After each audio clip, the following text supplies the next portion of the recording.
Welcome back to the Real O Show podcast. We have an interesting show for you today. I talk about America's movie being The Internship. Joshua talks about a new Netflix show with an interesting spin. Then we also talk about where Hot Cheetos came from. But if you're listening on YouTube before we get in the show, leave us a like, comment, subscribe. And if you're listening on audio, you can also leave us some feedback. But please tweet at me at ZacharyOwings2 about what we should talk about in future episodes. Thank you for listening.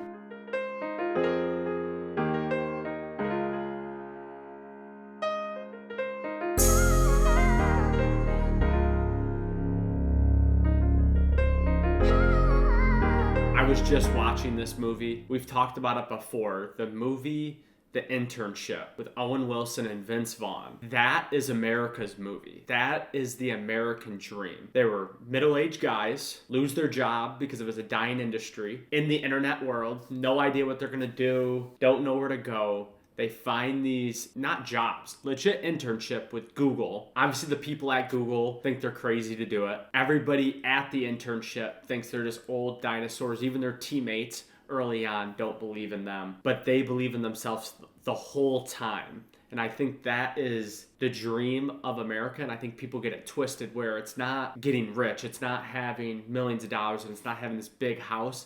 It's believing in a dream, believing in yourself to go chase it. What are your thoughts on that movie? I know you've seen it.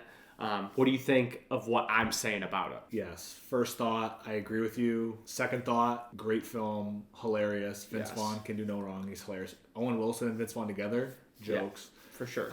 But beside that, I completely agree. I think it's like a movie about betting on yourself. And it's almost being like having the delusion of, I know I'm going to do it. Right? Yeah. I know people talk about like Kanye having the delusion of it, but I was like watching like the Kanye Joe Rogan from 2 years ago. It's got like 20 million views on YouTube. Kanye is delusionally great because he just was like, I'm going to do this. Yeah. And then when everyone else was like, you're an idiot, he just did it. He was like, no. And that movie is the epitome of other people projecting their insecurities onto them, right? Yeah.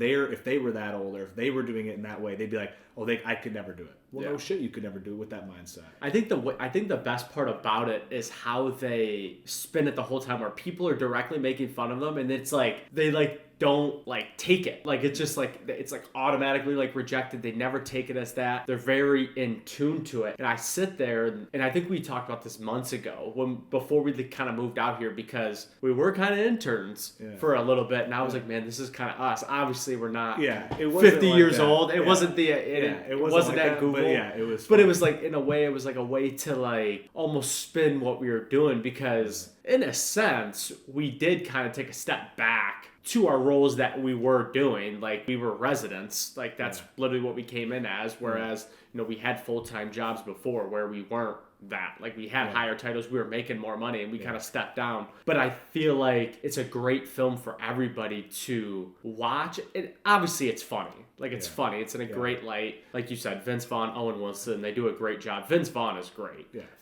All the time. Legend. I think it's something that people can pull a lot from, even though that it's a funny movie about chasing your dream, about not really letting anybody kind of knock your shine. And what you said about Kanye, and even in that, Owen Wilson and Vince Vaughn, they have that delusional optimism about themselves, where the whole time they know they're going to win, they know they're going to do it, and they do end up winning the competition in the grand scheme of things. Honestly, there's two things to that. One, I think the reason why they do it is it's almost like a sports thing. Yeah. When you start as this if you go up, the higher you go up in sports, you always get that rookie hazing. Yeah. That's essentially what it was. If you're the super young guy or the super old guy, you're always going to get picked on, right? If you're on either level, right? And I think the other thing about it is their confidence is through the roof. Yeah.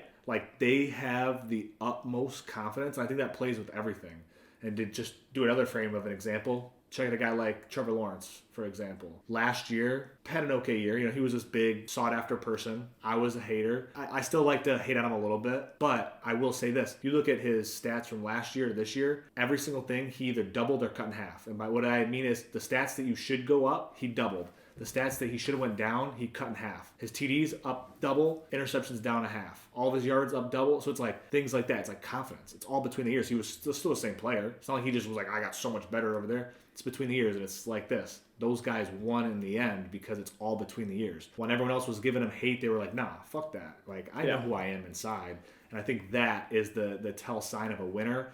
and a loser. So I got this show, Kaleidoscope, brand new on Netflix, very cool. The reason why it's so interesting is, one, it's based off true events. And what I mean by that is this is a heist TV show. These people, almost like the Ocean's series-esque, where they're like robbing people. The really cool part about it is, what I mean it's based off of true events is Hurricane Sandy hit Manhattan. When they did that, $70 billion worth of bonds went missing. In the show or in real life? In real life. In real life. $70 billion worth of bonds when Hurricane Sandy hit Manhattan went missing. How does it go missing? Because I've never heard of that. Because before it was like before a certain time you have to like log your bonds, right? So like essentially bonds would just be a piece of paper. Yeah. Right? At a certain point they were like, oh, this is really shady. Whoever owns the bond gets the money. Could be do very shady things with that. You just steal the paper and it's yours. Exactly. So then they were like, they got to a certain point, they're like, hey, we have to log them. But when Hurricane Sandy hit, somehow $70 billion worth just went missing, right? Like pieces of paper? No, just like, well, yeah. The bonds went missing, but like they don't have any, like they don't know who owns them, what happened to them, what. So all those people lost their money. I don't think it was that. I think it was one person who owned them all. Just was like, oops, it was very convenient. Yeah. That's beside the point, right? In the show, there's 3 people that have $7 billion worth of bonds in a similar incident. Something happens. Now they're like, ooh, I have these like unmarked bills, basically. Need to get rid of them. The reason why the show is so strong is because every episode is based off a color and it's all random. So if I start the TV series and you start the TV series, we're going to start at different parts of the story. And you're going to get different pieces. Every episode is a color, but I like to look at it as a puzzle. Every episode is a piece of the puzzle, and you all are getting the puzzle in different points. And what I mean by that is, you might get the very end of the heist on the first episode. You might get the very beginning of, you get to see where they started. You know, if you see in the first episode someone gets betrayed, the whole series you're going to be like, that guy's a scumbag. I'm watching for that guy. When the whole series, they could have been a good guy, and then in that last episode you get it. I think it is revolutionizing. It's going to revolutionize how we watch TV and how we consume stories. This is going to change the index of it, and I mean the format of how we consume in my eyes, things. I see it immediately as you were discussing, because I haven't seen it. I haven't seen any of it. It's going to make you re-watch the show multiple times so you get different angles of the story because it's color-coded, right? So each color that you watch, essentially you could see the story different. So it's going to cause you to watch it 7 different times. Sure, but every time you watch it, you're going to get a different mix. But that's so what I'm saying. Right? But it encourages you to rewatch it, and it's like a refresh almost. Yeah, and it's and you might be able to like put 2 and 2 together because you've seen this perspective. You haven't you might be able to put 2 and 2 together, but it's going to cause you to watch it more. It's very unique. I think that it's going to change the way people tell stories. Just in the sense of every story has a different angle. Everybody is seeing stories from a different way. And I think when you put it this way, it almost makes it feel more authentic. Like everyone is going to have a different opinion on that same exact thing just by where they were placed in the story. So this is an article from November 18, 2012. Is that when Hurricane Sandy was? I guess. Roughly. This New York Post. This is what it says. Thousands of bearer bonds, which could be worth as much as $70 billion, are now endangered of turning to pulp after Hurricane Sandy flooded the downtown vault that had been storing them. Wow, I really fucked that up. That's super interesting. What's crazy to me is how you have $70 billion worth of bonds, and if there's a 1% chance they're going to get fucked up. So are they? But are they storing like the paper in these vaults, and that's the bond? I guess. I mean, there's got to be a better way to store them. So how bonds work now is if you go and buy a bond, it's just a digital piece of paper. Right now. It wasn't in 2012? No. That seems fishy. Of course it's fishy. Listen, what happened was there was a really rich in other words, New York didn't want to pay the $70 billion that they don't have. Yeah. And they put them in that vault strategically to get flooded and lost is what happened. For sure. Great. Now we're all going to get killed.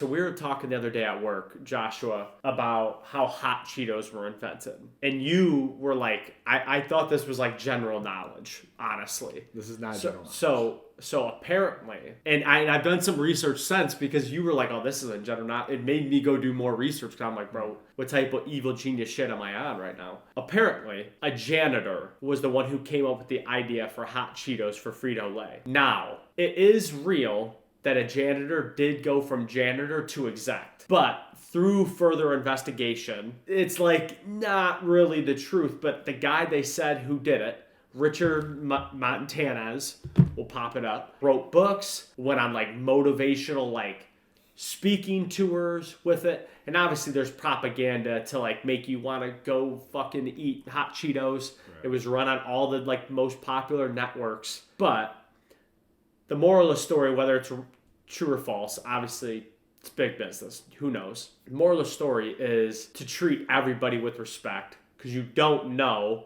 Also, to listen to ideas from everybody. And that's what we were at work when I thought of it, where I'm like, man, I always make sure the workers who are cleaning and like always are like stocking our shelves. I'm always like, good morning, good afternoon, how you guys doing? Like, have a good night, because it's like, man, you never know. Absolutely. I mean, it's not, I don't know what it was, but ever since I used to watch like the show like Undercover Millionaires or Billionaires, whatever it was, I always realized, I was like, damn, they might just be seeing what's going on around here. Like, they're just like, I'm going to go sit in the trenches for a couple weeks and just see what's going on. Maybe a month. I just want to see how people act. Like, you know what I mean? If you want to get down to like the real core of things, you got to get in the trenches and see what the problem is. And no, I agree. I think you should treat anyone regardless. Like for sure. But with that being said, not everyone does, right? No. You might look at the janitor as a lesser person than you because like, oh, I'm getting paid. No, you have to actually genuinely be like, no, this person needs help, but I'm gonna go help this person just as I would someone else I'm with. For sure. Watch me get my racks, and we ball so hard they think my niggas selling crack.